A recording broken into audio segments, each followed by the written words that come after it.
नमस्कार विद्यार्थी मित्रांनो, आजच्या चालू घडामोडीमध्ये तुम्हा सर्वांचं मनपूर्वक स्वागत।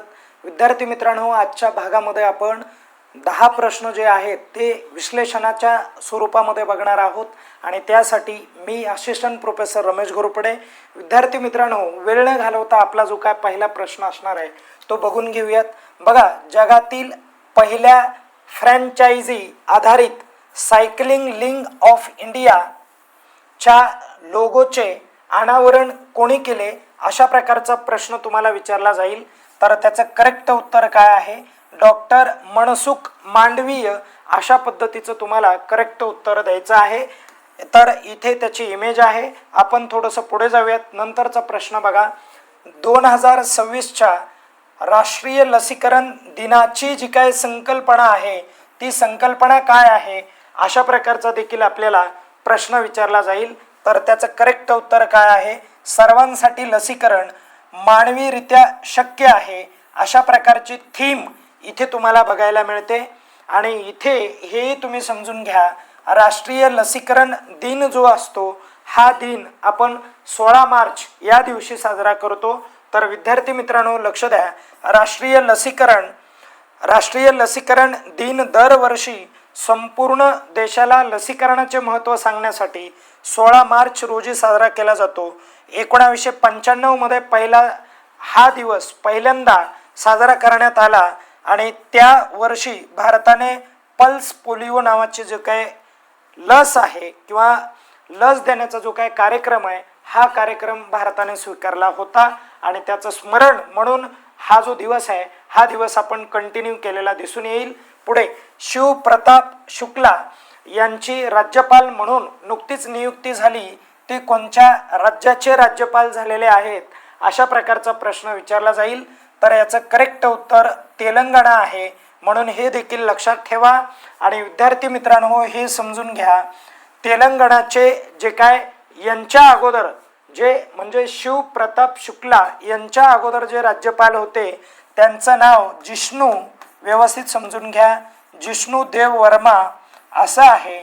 आणि जिष्णू देव वर्मा हे आता महाराष्ट्राचे सध्याचे राज्यपाल आहेत, महाराष्ट्राचे 23वे राज्यपाल आहेत। कितवे राज्यपाल? आणि हे तेलंगणाचे 4थे राज्यपाल आहेत। कितवे राज्यपाल? हे 4थे राज्यपाल आहेत। आणि जिष्णू देव वर्मा यांनी कुणाची जागा घेतली, तर त्याचं करेक्ट उत्तर काय असणार आहे? आचार्य देवव्रत यांची जागा घेतली। आणि आचार्य देवव्रत यांच्याकडे प्रभारी राज्यपाल म्हणून कारभार देण्यात आलेला होता। ते मुळात गुजरात या राज्याचे राज्यपाल आहेत। चला, कळालं सर्वांना? पुढे जाऊयात आपण। पुढे बघा, तर पुनर्वापर या विषयावरील देशातील पहिली राष्ट्रीय कार्यशाळा कुठे आयोजित करण्यात आली, तर त्याचं करेक्ट उत्तर आहे नेवली या ठिकाणी आयोजित करण्यात आली। आणि हे जे नेवली आहे हे नेवली तमिळनाडू या राज्यामध्ये तुम्हाला बघायला मिळतं। इथे तुम्हाला इमेज दिलेली, इमेज एकदा बघून घ्या। आपण लगेच पुढे जाऊयात। पुढचा प्रश्न बघा काय म्हटलं आहे। ओके, बघा, महाराष्ट्राचा अर्थसंकल्प नुकताच मांडलेला आहे आणि 25-26चा जो अर्थसंकल्प आहे या अर्थसंकल्पानुसार राज्याची अर्थव्यवस्था किती टक्के दराने वाढण्याची अपेक्षा आहे, तर याचं करेक्ट उत्तर आहे 7.9% दराने आपली जी अर्थव्यवस्था आहे ही अर्थव्यवस्था वाढण्याची जी काय शक्यता आहे ही इथे वर्तवण्यात आलेली आहे। त्यानंतर परत, महाराष्ट्र राज्य दूध उत्पादनामध्ये कितव्या क्रमांकाचं राज्य ठरलं आहे, तर याचं करेक्ट उत्तर आहे 5व्या क्रमांकाचं राज्य। आणि भारताच्या एकूण दूध उत्पादनाच्या वाट्यापैकी भारतामध्ये किती उत्पादन केलं जातं, तर 6.7% उत्पादन केलं जातं। हे देखील लक्षात राहू द्या।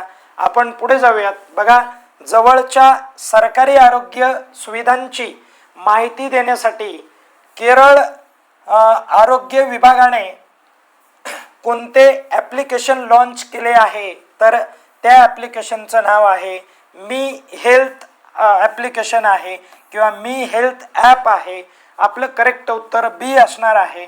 आपण पुढे जाऊयात. नंतरचा प्रश्न बघा. नुकतेच धर्मांतर रोखण्यासाठी धर्मांतर विरोधी विधेयक जे आहे हे महाराष्ट्र सरकारने नुकतंच म्हणजे पारित केलेलं आहे. ओके, तर या ठिकाणी सरकारने इथे काय दिलेली, त्याला मंजुरी दिली, विधानसभेमध्ये मंजुरी दिलेली.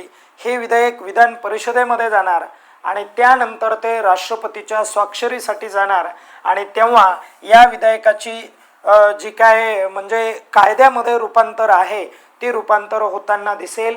विद्यार्थी मित्रांनो, हे विधेयक समजून घ्या. या ठिकाणी काय सांगितलेलं आहे, हे महाराष्ट्र सरकारने म्हणजे विधेयक मांडलेलं आहे आणि इथे तुम्हाला परीक्षेत विचारला जाईल धर्म स्वातंत्र्याचा अधिकार हा कोणत्या कलमामध्ये दिलेला आहे. धर्म स्वातंत्र्याचा हक्क आपण म्हणूयात. हा जो हक्क आहे हा तुम्हाला 25 ते 28 मध्ये दिलेला आहे. 25 ते 28 या कलमामध्ये दिलेला आहे. कलम क्रमांक 25 नुसार तुम्ही कोणताही धर्म स्वीकारू शकता. पण आता या लोकांनी या ठिकाणी एक विधेयक आणलेलं आहे. या सरकारचं म्हणणं आहे जर आपण धर्मांतर करत असाल तर 60 दिवस अगोदर जिल्ह्यामधल्या जिल्हा अधिकाऱ्यांना तुम्हाला पूर्व सूचना द्यायची आहे आणि धर्मांतर तुम्हाला कोणत्या पद्धतीने करता येणार नाही.